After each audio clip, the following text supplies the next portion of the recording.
Get your free copy of the complete tutorial at www.teachucomp.com/free. As you are editing images, there will come times when you will make a mistake or simply don't like a change you've made. The undo command is an easy way to trace your steps backwards. Pressing the Ctrl+Z keys on your keyboard will undo your last command. If you continue pressing those keys, you will keep undoing your last few commands in reverse order. Alternatively, you can choose Edit, Undo from the menu bar. You can redo something you've undone by choosing Edit, Redo from the menu bar, or by pressing Ctrl+Y on your keyboard.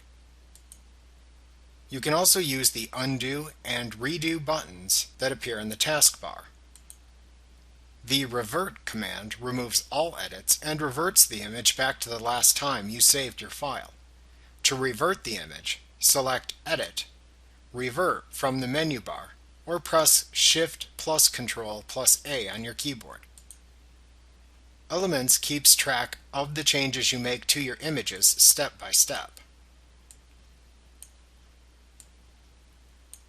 You can view the history panel that stores these steps if it isn't displayed by selecting Window, History from the menu bar.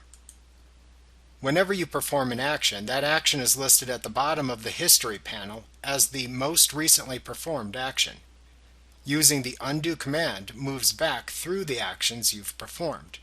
In the History panel, you can then click any of the steps that are shown to revert the image back to where the image was at the selected step in the editing process.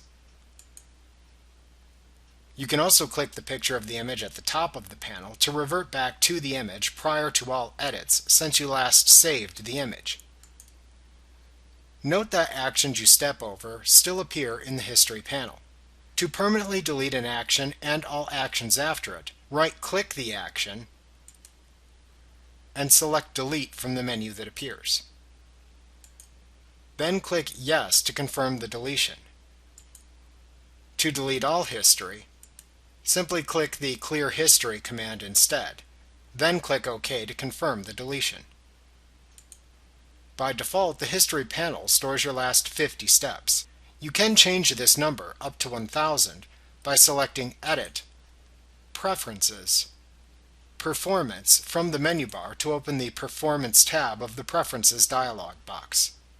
Change the number of history states to your desired level using the drop-down or entering an amount into the adjacent field and then clicking the OK button. Keep in mind that the more steps you store in your History panel, the more memory is required by Elements. It's also important to note that once you close a file on which you are working, all of its editing history disappears. Like what you see? Pick up your free copy of the complete tutorial at www.teachucomp.com/free.